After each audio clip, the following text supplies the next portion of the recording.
China Media Group, CMC, ratou agradecimento para Conselho Diretivo Agência Tatolipe, também consegue a delega jornalista na rua para participar do evento CMC China Olg Farban, Hainan Rio Rua no Rasim Lima.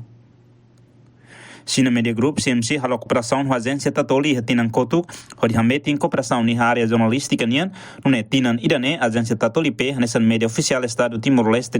da Hulu que tem convite, o CMC, onde participa Fibran Hainan Evans and Interview and Seminar for Asian Media Partners, que organiza o Centro China Media Group para a nação Ásia-África, a atividade principal uma conhecida visita China di Liu Iha provinsia Hainan. Yang pertama saya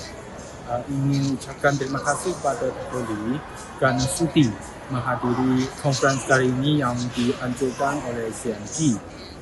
CMG mengundangkan Tatoli datang, dua orang wartawan dari Tatoli datang untuk sertai program kali ini adalah untuk yang pertama CMG dan Tatoli ada MOU untuk menjalinkan hubungan kerjasama, dan kedua negara China dan negara Timor Leste ada hubungan yang sangat baik. Kami dari bidang media mau meneruskan dan mendorongkan hubungan persahabatan China dan Timor Leste ke peringkat yang baru. Kami di sini mau berkata kami mau meneruskan hubungan kerjasama dengan Tatoli, dan pada masa yang akan datang kami ingin menjemput sebanyak mungkin wartawan dari Tatoli untuk join dalam program yang CMG anjurkan dan melawat ke rata-rata banyak tempat di China supaya rakyat Timor Leste boleh lebih memahami China melalui platform Tatoli.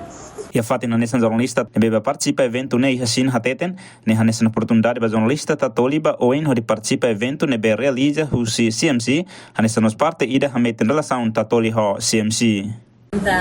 Tatoli é um convite do CMG a também participa e a evento ne realiza o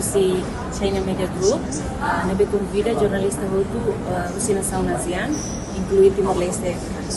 Tatoli é uma oportunidade nessa mídia primeiro se Timor-Leste ne participa e a evento ne. E evento ne jornalista Tatoli hamuto com jornalista nação na Ásia halo visita ba fatin ciência e tecnologia moderno, fatin teste ba automobilismo, Hainan Tropical Auto, Hospital Bayo Yolin, nessa fatin curativo mais moderno e Hainan no China. CMG dará uma publicação lian oficial da nação Ásia nova futuro, seja uma publicação lian teto na plataforma CMC.